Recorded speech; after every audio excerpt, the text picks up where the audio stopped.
ಶಾಸಕ ಮುನಿರತ್ನ ಅವರಿಗೆ ಒಂದಾದ ನಂತರ ಒಂದು ಸಂಕಷ್ಟ ಈಗ ಎದುರಾಗ್ತಾ ಇರೋದು. ಒಂದು ಕಡೆಗೆ ಜೀವ ಬೆದರಿಕೆ ಹಾಗೂ ಜಾತಿ ನಿಂದನೆ ಪ್ರಕರಣ ಇತ್ತು. ಈಗ ಡಬಲ್ ಟ್ರಬಲ್ ಯಾಕೆ ಅಂತಂದ್ರೆ ಇನ್ನೊಂದು ಅತ್ಯಾಚಾರ ಪ್ರಕರಣ ಇದೆ. ಒಂದ್ ಕಡೆಗೆ ಜಾಮೀನು ಭವಿಷ್ಯ, ಮತ್ತೊಂದು ಕಡೆಗೆ ಬಂಧನದ ಭೀತಿ. ಅಟ್ರಾಸಿಟಿ ಜೀವ ಬೆದರಿಕೆ ಕೇಸ್ನಲ್ಲಿ ಈಗ ಮುನಿರತ್ನ ಬಂಧಿತರಾಗಿದ್ದಾರೆ. ಇಂದು ಜನಪ್ರತಿನಿಧಿಗಳ ವಿಶೇಷ ಕೋರ್ಟ್ ಅಲ್ಲಿ ಜಾಮೀನು ಭವಿಷ್ಯ ಕೂಡ ಇದೆ. ಜಾಮೀನು ಇವತ್ತು ಮುಂದೂಡಿಕೆಯನ್ನ ಮಾಡಿದ್ರು.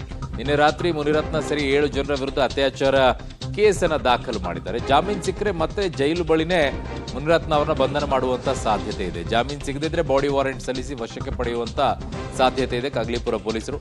ಇವತ್ತು ಶಾಸಕ ಮುನಿರತ್ನ ಅವರಿಗೆ ಡಬಲ್ ಟ್ರಬಲ್. ಕಾರಣ ಅತ್ಯಾಚಾರ ಪ್ರಕರಣ ಕೂಡ ಅವ್ರ ಮೇಲೆ ದಾಖಲಾಗಿರೋದ್ರಿಂದ ಇವತ್ತೇನಾದ್ರೂ ಒಂದು ವೇಳೆ ಜೀವ ಬೆದರಿಕೆ ಮತ್ತು ಜಾತಿ ನಿಂದನೆ ಪ್ರಕರಣದಲ್ಲಿ ಅವರಿಗೆ ಜಾಮೀನು ಸಿಕ್ಕಿದ್ದೆ ಆದರೆ ಮತ್ತೆ ಅತ್ಯಾಚಾರ ಪ್ರಕರಣಗಳಲ್ಲಿ ಅವ್ರನ್ನ ಅರೆಸ್ಟ್ ಮಾಡುವಂತಹ ಸಾಧ್ಯತೆ ಇದೆ, ವಶಕ್ಕೆ ಪಡ್ಕೊಳ್ಳುವಂತಹ ಸಾಧ್ಯತೆ ಇದೆ. ವಿಚಾರಣೆಗೋಸ್ಕರ ಜಾಮೀನು ಸಿಗದೇ ಇದ್ರೆ ಬಾಡಿ ವಾರೆಂಟ್ ಮೂಲಕವಾಗಿ ಆದ್ರೂ ಕಗ್ಲಿಪುರ ಪೊಲೀಸರು ಈ ವಿಚಾರಣೆಗೆ ಪಡ್ಕೊಳ್ತಾರೆ.